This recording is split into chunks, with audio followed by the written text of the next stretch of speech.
Salut à tous, bonjour à toutes, c'est la chaîne de Onaku Cosplay Belgium. Aujourd'hui, c'est parti pour vous enseigner comment est-ce qu'on fabrique des armes ninja. Alors, pour commencer, vous aurez simplement besoin de papier journal préalablement découpé, de la colle pour carton ou pour papier journal. Vous aurez besoin de carton évidemment. Et pour finir, vous aurez besoin de peinture noire et d'un pinceau noir pour recouvrir les armes. Allez, sans plus attendre, je vous montre ce tutoriel. Aïe aïe!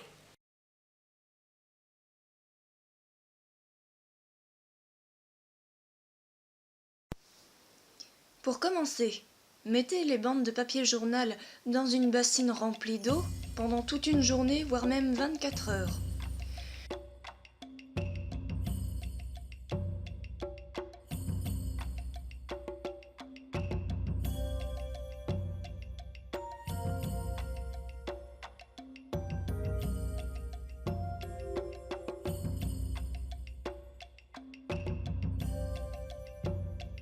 Ensuite, égouttez le papier journal dans une passoire. Dans une autre bassine, mettez le papier journal.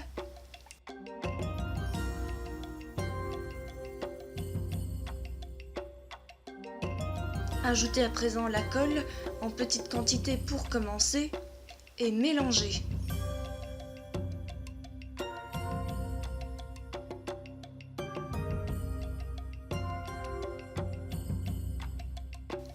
Mélangez avec vos mains ou avec un mélangeur comme vous voulez, mais le malaxage peut durer un peu plus d'une demi-heure. Mélangez jusqu'à obtenir une pâte bien uniforme. Pour tout ce qui est astuces de bricolage, moi j'ai trouvé tout ça dans une émission de télé pour enfants ou une chaîne pour enfants que vous connaissez peut-être, Disney Junior. Donc voilà, ça m'arrivait autrefois de regarder Disney Junior, tout ça parce que je me suis dit il y avait peut-être des choses à apprendre là-dessus comme des astuces de bricolage telles que cela pourrait m'intéresser pour le cosplay, etc. Et je suis tombée sur un produit que j'appelle un produit miracle qui s'appelle la pâte à papier mâché spécial Art Attack. Mais bon, c'est plutôt de la purée de papier mâché comme je vous montre. Alors voilà, moi j'ai pour ma part suivi un peu le concept. Maintenant il est vrai que j'ai un peu modifié le concept, ils y mettaient peut-être un peu trop d'eau dans leur pâte à papier mâché, donc j'ai juste retiré, on va dire supprimé de mettre trop d'eau dans la pâte à papier mâché. Donc voilà, moi je vous dis très honnêtement, je ne suis pas abonnée à la chaîne YouTube de Art Attack ou de Disney Junior de toute façon.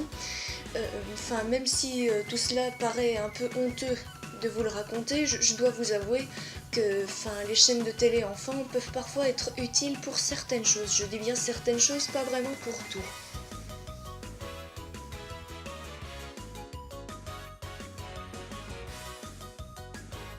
Tracez une marge au centre de 15 cm et faites une croix latine perpendiculaire.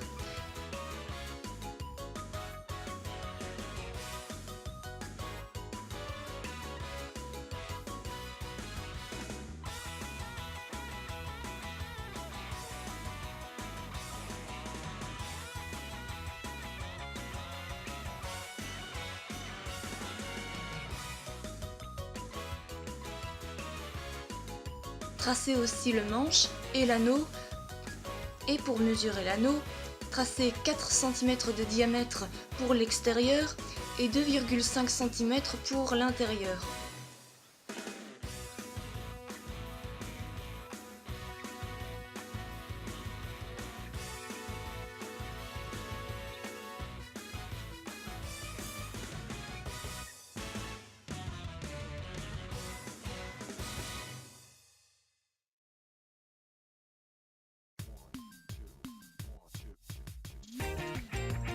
Enfin, vous pouvez le découper. Attention les enfants, si vous voulez utiliser un cutter, demandez toujours à un adulte, croyez-moi, le cutter peut vous blesser très facilement et peut vous faire très mal. Donc pour vous, j'ai une autre astuce, si vous voulez découper en toute sécurité, utilisez une petite aiguille ou un petit picot pour mieux pour mieux bricoler sans vous blesser.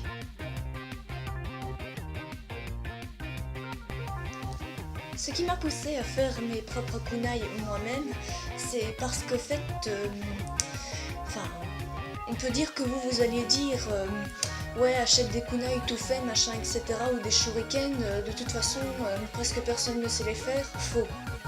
Je sais qu'il y en a qui sont un peu spécialisés dans la métallurgie, etc. Mais bon, ce n'est pas vraiment une raison. On peut les faire de toute façon, et puis de toute façon, en général, même si les accessoires sont autorisés dans le tournoi de cosplayers, comme il est écrit dans le règlement de Bulle Japon, je préfère quand même tout faire moi-même. Et sinon, enfin, pour tout faire soi-même, je suis prêt, on va dire, presque à tout pour essayer de faire les choses moi-même parce que en ce qui concerne le tournoi de cosplay, il y a des choses qui comptent comme faire son cosplay soi-même, car sinon, si c'est un cosplay acheté, on est disqualifié d'office de toute façon. Mais pour ce qui est vraiment ma réelle motivation de tout faire moi-même, c'est pour marquer des points auprès du jury. N'oubliez pas non plus que la prestation est ce qui compte le plus aux yeux du jury. Alors, c'est pour ça qu'aujourd'hui, je compte y mettre le paquet en faisant tout moi-même.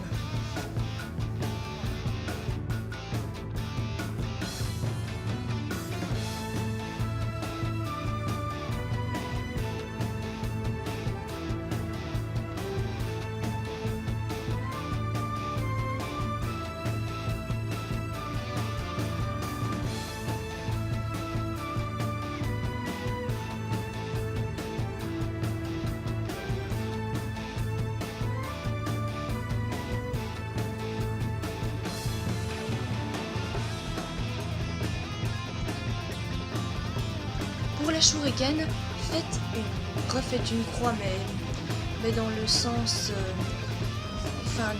comme un carré, quoi. Donc voilà, les coins bien uniformes, bien réguliers. Et faites des pointes dans un angle de 45 degrés minimum. Tracez un cercle de la même mesure que le kunai.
Étape numéro 3. Étaler la pâte à papier mâché sur le kunai et la shuriken. Verso pour commencer, ou recto pour commencer.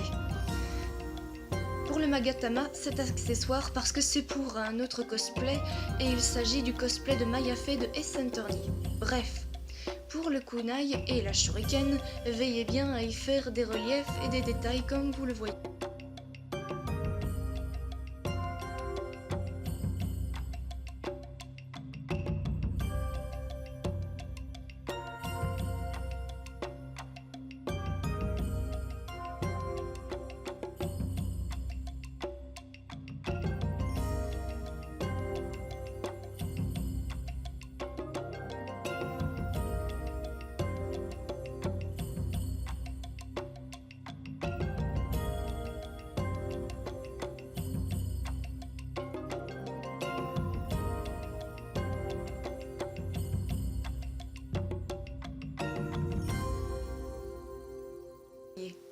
Mais avant de les laisser sécher, il faut d'abord les barbouiller de colle pour bien lisser le tout.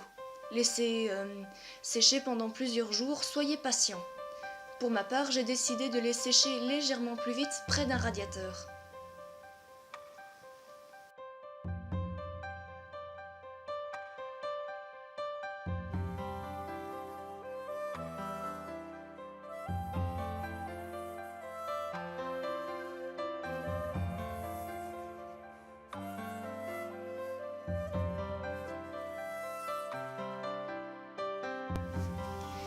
Sinon, pour ce qui est de mes précédents anciens ou voire même évanouis ou actuels projets de cosplay, je dois dire que je suis passée par beaucoup de choses. Par exemple, je me suis dit pourquoi est-ce que tu ne ferais pas une fois le cosplay de la fée Clochette version manga de aller parler créateur de Kingdom Hearts ou je ne sais trop quoi, ou voire même faire des projets de cosplay tels que garde-voir de Pokémon, etc. Tout ça parce que je ne voulais pas forcément faire des cosplays répétitifs.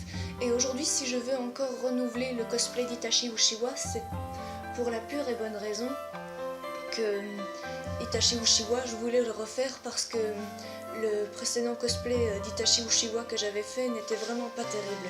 Donc je voulais carrément, mais vraiment carrément, redorer le blason d'Itachi Uchiwa en faisant un nouveau cosplay mais en Hanbu super bien fait. Pour ce qui est des prochaines vidéos de cosplay Hanbu d'Itachi, je vous les montrerai dans les plus brefs délais.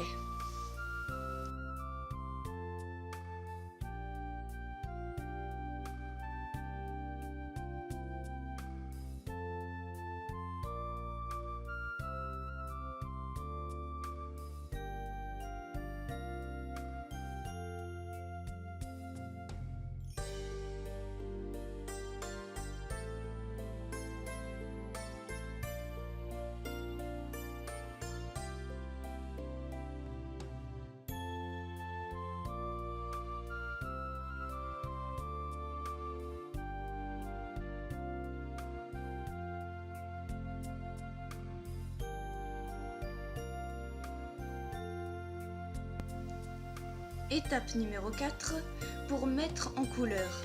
Utilisez de la peinture acrylique ou de la gouache. Tapotez pour faire bien ancrer la couleur. J'ai pour ma part ajouté du relief. Voilà pour ce qui est du Magatama.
Pour le kunai et la shuriken, ce n'est pas pour tout de suite.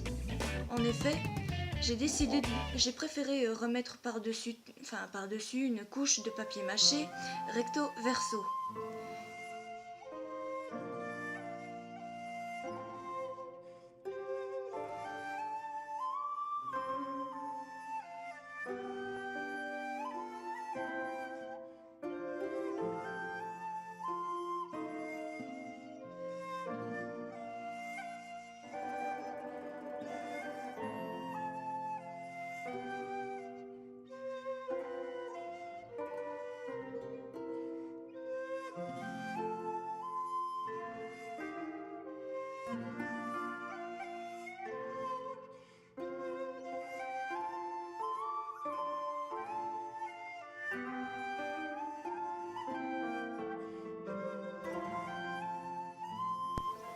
Pour ce qui est de mon passé, maintenant, je vais vous raconter tout simplement un petit peu. Alors, vers 3-4 ans, j'avais connu mes tout premiers animes, mes tout premiers animes. Voilà, je commençais à 3-4 ans déjà à regarder, je commençais déjà à regarder Pokémon, puis ensuite j'ai continué un peu vers Sailor Moon et on va dire que je me souviens pas de tout très exactement. En grandissant, je commençais un peu à regarder aussi Sakura chasseuse de cartes Captor Sakura pour le titre original. Je regardais aussi un peu Yu-Gi-Oh, les Chevaliers du Zodiaque, Naruto, mais c'était plus mon frère qui regardait Naruto. Maintenant, moi je ne connaissais à peine tout ça et je suis devenue une véritable otaku véritable otaku, mais on va dire que j'ai commencé vraiment à aimer les mangas à l'âge de 13-14 ans, quoi, par là. Depuis, on va dire que j'ai commencé réellement un engouement exceptionnel pour le Japon et pour les mangas, surtout parce que le Japon, on va dire que j'étais déjà plus ou moins fan à l'âge de 11 ans, 11-12 ans, et tout a commencé par là, quoi. Donc voilà, moi, mes rêves, mes ambitions, etc. Même le cosplay, on va dire, s'est ajouté à mes goûts. En somme, tout est devenu réellement important pour moi dans tout ce qui est anime, manga, etc. Lors de mon 13-14e anniversaire dans ces eaux-là. Cela m'a toujours rendu nostalgique de regarder les Pokémon, etc. J'étais toujours là pour voir mes émissions favorites, mes programmes favoris. Et puis j'ai commencé réellement l'engouement du doublage VOSTFR il y a quelques années, tout ça parce que j'en ai ras-le-bol du doublage VF, si vous voyez ce que je veux dire. Soit. Voici un peu pour ce qui est de mon passé.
Une fois séché, vous pouvez mettre en peinture.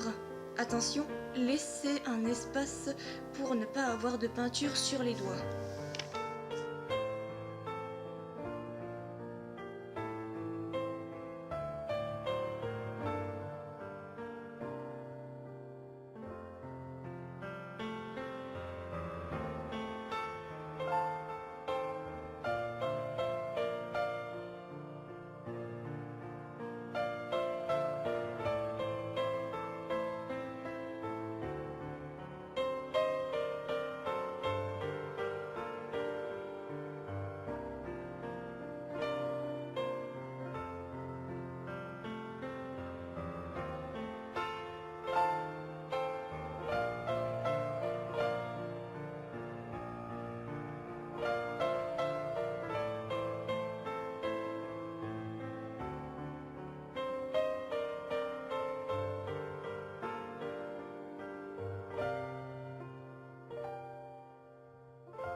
Étape numéro 5 pour faire le manche. Vous avez simplement besoin d'une bande de tissu et de la coller avec un pistolet à colle.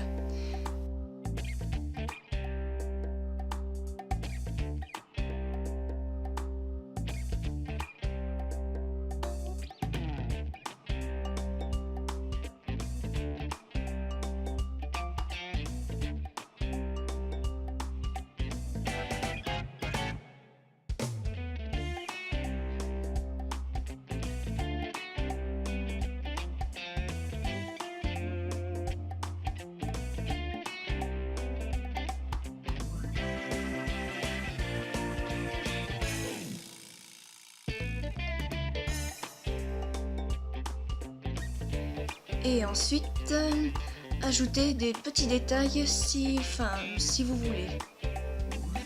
Bon, j'espère que ce petit tutoriel vous aura plu.